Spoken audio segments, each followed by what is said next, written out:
kita lanjutkan. Sekarang ternyata logam, senyawa ion itu juga ada yang logamnya atau kationnya itu memiliki bilox. Kalian sudah tahu bilox ya? Memiliki bilox atau muatan lebih dari satu, yaitu logam-logam transisi atau golongan B. Nah, bagaimana memberi nama untuk jika senyawa ion tersebut logamnya itu logam transisi atau dia memiliki bilox lebih dari satu? Contohnya begini, ada Fe, kalian sudah tahu ya waktu kita belajar bilox, ada kalau besi atau Fe itu ada besi 2 atau Fe 2 positif dengan Fe 3 positif. Ada ferro, ada feri. Oke. Sekarang bagaimana?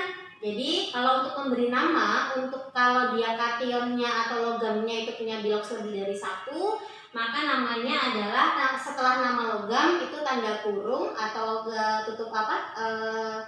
Tanda kurung itu kita tulis biloxnya dalam bentuk angka Romawi. Jadi contohnya nih, contohnya FeCl2.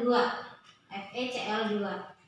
Kalau ada Fe, maka kan harus langsung ingat, oh iya, Fe itu punya bilox lebih dari satu. Ada Fe2, ada Fe3, ada Fe2+, ada Fe3+, seperti itu. Nah, bagaimana cara mengetahui ini Fe2+ atau Fe3+? Lihat anionnya. Anionnya di sini Cl. Nah, kalian tahu kan kalau Cl itu muatannya negatif 1. Berarti kalau di sini negatif 1, di sini ada 2 Cl, berarti totalnya adalah 2 negatif. Berarti supaya 0, maka Fe di sini muatannya 2 positif. Begitu. Masih ingat mencari bilox kemarin ya? Oke. Nah, berarti kita tahu di sini Fe-nya sekarang Fe2 positif. Berarti memberi namanya bagaimana? Nah, Fe itu adalah nama kerennya atau nama umumnya atau nama trivialnya adalah besi. Kita tulis saja besi.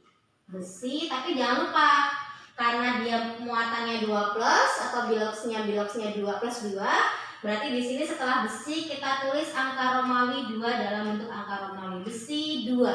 Karena dia biloxnya atau muatannya 2 plus. Berarti besi 2, kemudian baru nama anionnya. Kalau nama anionnya tetap sama dengan yang di atas. Berarti Cl, klorin, kita ganti dengan ida akhirnya. Berarti klorida. Nah, seperti itu. Oke. Kemudian banyak contohnya lagi. Misalnya, jadi kalian harus menghafalkan ada kation poliatom dan ada anion poliatom. Ada anion poliatom. Kalau kation tidak ada poliatomnya hanya sedikit. Kalau yang kation ya hanya NH4+ yang amonium. Kalian harus cari literaturnya banyak. Nah, sekarang misalkan lagi ada CuSO4. CuSO4. Nah, CuSO4, Cu tembaga ini juga ada 2 bilox. Dia ada Cu1, ada Cu2, ada Cu+, ada Cu2+. Nah, kita harus tentukan dulu Cu di sini Cu apa? Cu yang 1 apa Cu2? Seperti itu. Nah, kita lihat dari mana? Lihat dari anionnya. Masih ingat ada ion atau ada anion SO4 ini satu kesatuan. Masih ingat ya dulu waktu kita bahas bilox ya. SO4 ini satu kesatuan. SO4 muatannya 2 negatif. Oke, bagus. 2 negatif. Berarti Cu di sini supaya totalnya menjadi 0, maka muatannya 2 positif. Oh, berarti dia Cu2 atau tembaga 2 gitu. Berarti kita beri nama Cu tembaga. Kita tulis tembaga. Muatannya atau biloxnya 2, berarti kita tulis tembaga 2. Kemudian SO4 namanya sulfat. Berarti namanya CuSO4 itu adalah tembaga 2 sulfat. Seperti itu. Paham ya? Oke. Untuk senyawa ion ibu pikir mudah ya. Nah, yang penting dia yang pertama kationnya ditulis sesuai dengan namanya, diberi nama sesuai dengan nama unsurnya. Anionnya akhirnya diberi akhiran ida. Kemudian apalagi ya, angka indeks tidak perlu dibaca. Kemudian untuk yang kation yang punya muatan atau punya bilox lebih dari 1, maka biloxnya ditulis dalam bentuk angka Romawi. Itu saja. Oke, sekarang kita lanjut ke senyawa kovalen. Senyawa kovalen.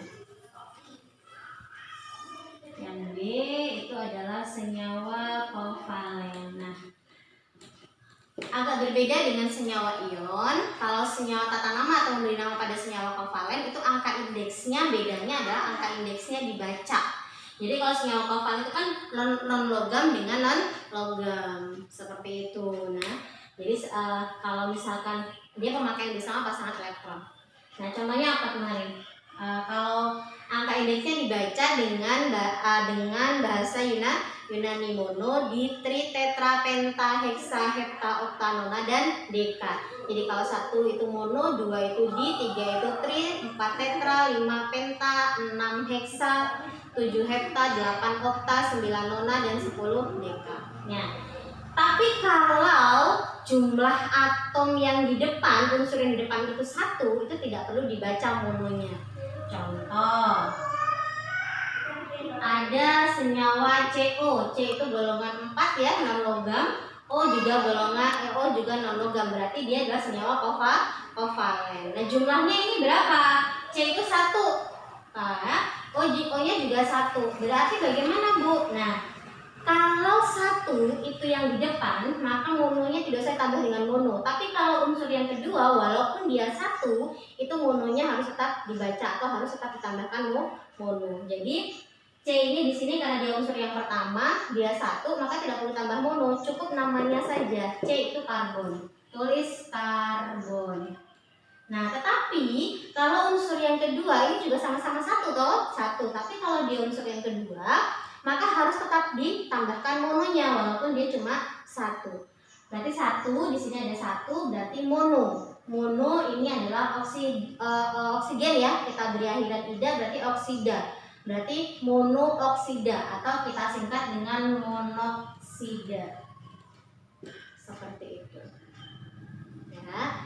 Atau misalnya di senyawa lagi CO2. Nah, ada C, ada O, O-nya 2, angka indeksnya ya. Nah, kalau angka indeks dalam senyawa kovalen harus dibaca. Nah, tapi untuk yang pertama, unsur yang pertama C di sini 1. Nah, kalau di unsur yang pertama itu 1, maka tidak perlu ditambahkan mono. Jadi langsung nama unsurnya berarti karbon. Kemudian oksigennya itu ada berapa? Ada 2. Dibaca dulu angka indeksnya. 2 berarti di. Oke, betul. Di.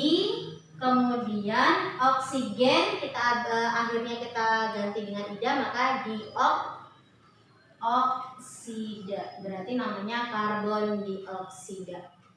Paham ya? Oke. P2O5. Ada fosfor, ada oksigen. Fosfornya jumlahnya 2, oksigennya jumlahnya 5. Maka kita baca semua angka indeksnya. Berarti P-nya kan 2 ya. 2 berarti di baru nama unsurnya fosfor. Kemudian nama angka indeks dari unsur yang kedua 5 berarti penta. Kemudian O di sini berarti oksigen, akhirnya kita ganti dengan ida berarti oksida. Berarti namanya difosfor pentaoksida. Udah ya? Oke.